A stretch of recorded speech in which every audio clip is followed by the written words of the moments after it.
Hello friends, आज electrician के class में हम ट्रांसफार्मर के बारे में बताना चाहते हैं। देखिए, ट्रांसफार्मर क्या होता है।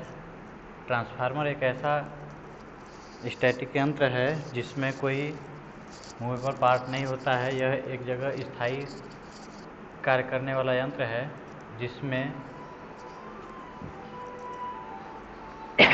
उच्च वोल्टता को निम्न वोल्टता में जब उच्च वोल्टता होती है तो निम्न धारा होती है, और जब यह उच्च वोल्टता को निम्न वोल्टता में परिवर्तन करता है तो करंट की वैल्यू बढ़ जाती है। यानी कि ट्रांसफार्मर वह युक्ति है जो उच्च वोल्टता निम्न धारा को निम्न वोल्टता उच्च धारा में परिवर्तन करने का तथा निम्न वोल्टता उच्च करंट को उच्च करंट निम्न वोल्टता में परिवर्तन करने का कार्य किया जाता है।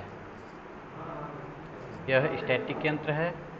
इसमें हम लो वोल्टेज और हाई वोल्टेज या प्राइमरी वाइंडिंग और सेकेंडरी वाइंडिंग, दो वाइंडिंग होती है। प्राइमरी वाइंडिंग किसको कहा जाता है, सेकेंडरी वाइंडिंग किसको कहा जाता है और कब कहा जाता है, क्योंकि इस ट्रांसफार्मर को हम किसी भी तरह से इधर से कनेक्शन करके उधर से आउटलेट ले सकते हैं या उधर से कनेक्शन करके इधर से आउटलेट ले सकते हैं। तो प्राइमरी बाइंडिंग किसको कहेंगी और सेकेंडरी बाइंडिंग किसको कहेंगे, इसमें डिफरेंस है।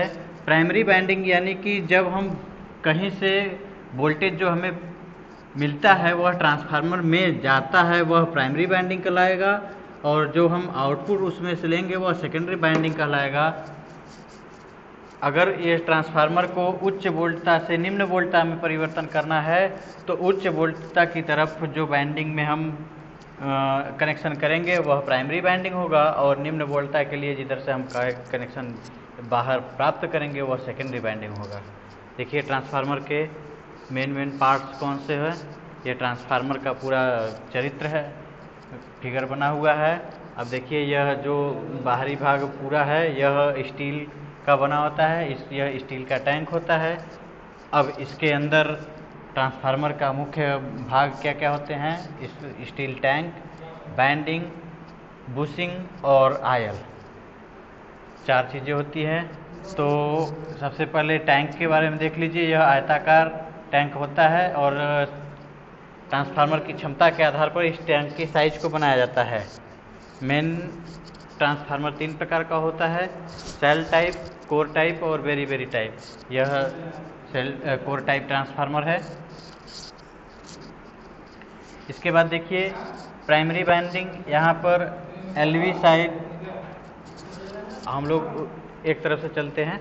देखिए यहाँ से ये स्टील टैंक, इसके बारे में हम आपको बता दिए। उसके बाद ये देखिए, इस तरीके से कहीं भी ट्रांसफार्मर आप देखे होंगे उसमें पाइप लगा होता है। यह पाइप क्या है, कूलिंग ट्यूब्स है।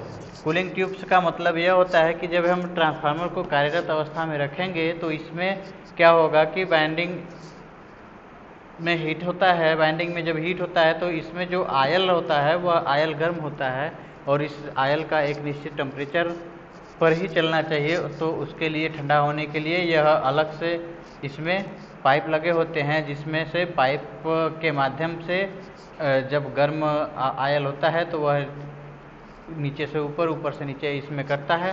तो जब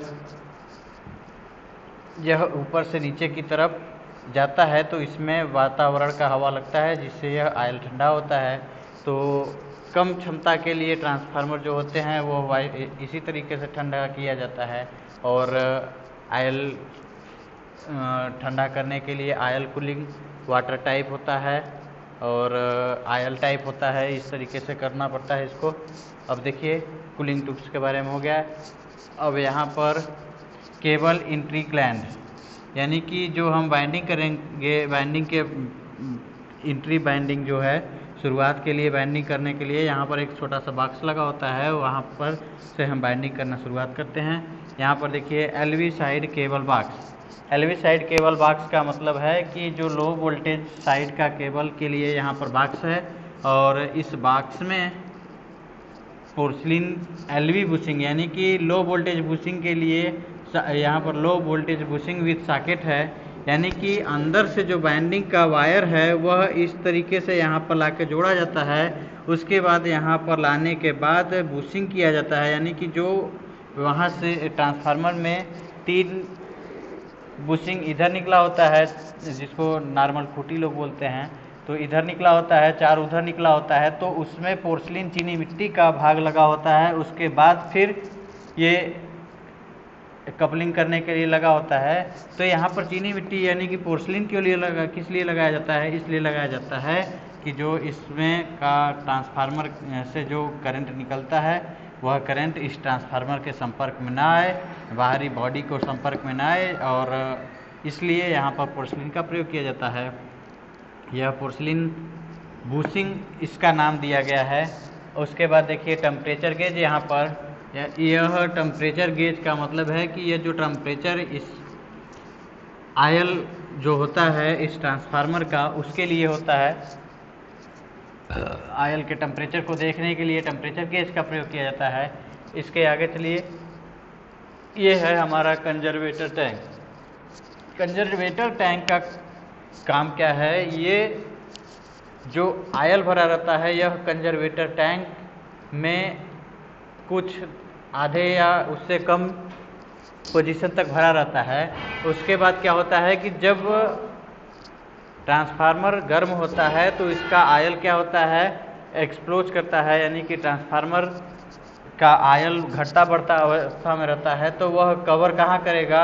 वह इस कंजर्वेटर टैंक में रहेगा। अगर उससे अधिक ट्रांसफार्मर आयल गर्म हुआ और या अधिक क्षमता हो गया तो यहाँ पर जो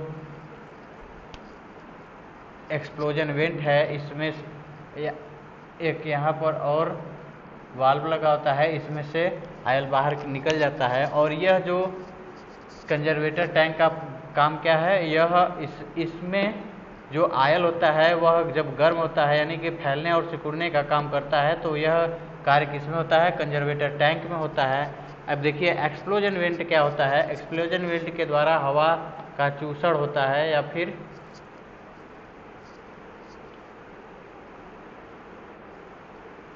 एक्सप्लोजन वेंट के द्वारा इसमें से जो जो आयल की मात्रा ज़्यादा हो जाती है वह एक्सप्लोजन वेंट के माध्यम से बाहर निकल जाता है।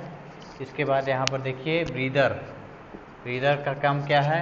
ब्रीदर का काम है कि ट्रांसफार्मर में जब ट्रांसफार्मर आयल ठंडा होता है तो यह नीचे की अवस्था में जाता है, तो इसमें कुछ एयर की मात्रा जो होती है वह एयर अंदर जाएगा, तो वह एयर अंदर जाने का माध्यम कौन सा है?